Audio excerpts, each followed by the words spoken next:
பாட்டி அவங்க லௌதீக வாழ்க்கையை பத்தி சொல்றாங்க. எல்லாரும் அவங்க ஒய்ஃபுக்கு ஊட்டி விட்டுக்கிட்டு இருக்காங்க. அப்ப ரவி சொல்றாரு, தாத்தா இல்லாட்டி என்ன, நாங்க ஊட்டி விடுறோம்னு பேரங்கள்லாம் பாட்டிக்கு ஊட்டி விடுறாங்க. அப்பா அம்மாவுக்கு ஊட்டி விடுவாங்கன்னு சொல்றாங்க. அப்ப ரெண்டு பேரும் முகம் கொடுத்து கூட பேசல. மீனா கிட்ட முத்து சொல்றாரு, செகண்ட் ஹேண்ட்ல ஒரு கார் பார்த்தோமே, அதை நான் எடுத்துட்டு வந்துடுறேன் அப்படின்னு சொல்றாரு முத்து. அதுக்கு மீனா சொல்றாங்க, இப்பவே காரை எடுத்துட்டு வந்துருங்க, அப்பதான் அத்தையையும் மாமாவையும் கூட்டிட்டு போக முடியும்னு சொல்றாங்க முத்து கிட்ட.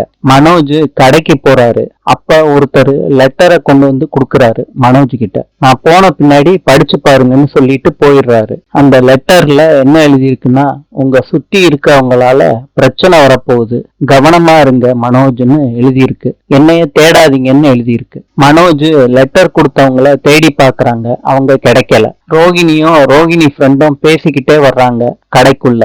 அப்ப மனோஜை பார்த்து அதிர்ச்சி ஆறாங்க. லெட்டரை வாங்கி படிக்கிறாங்க. அவங்களும் அதிர்ச்சி ஆறாங்க.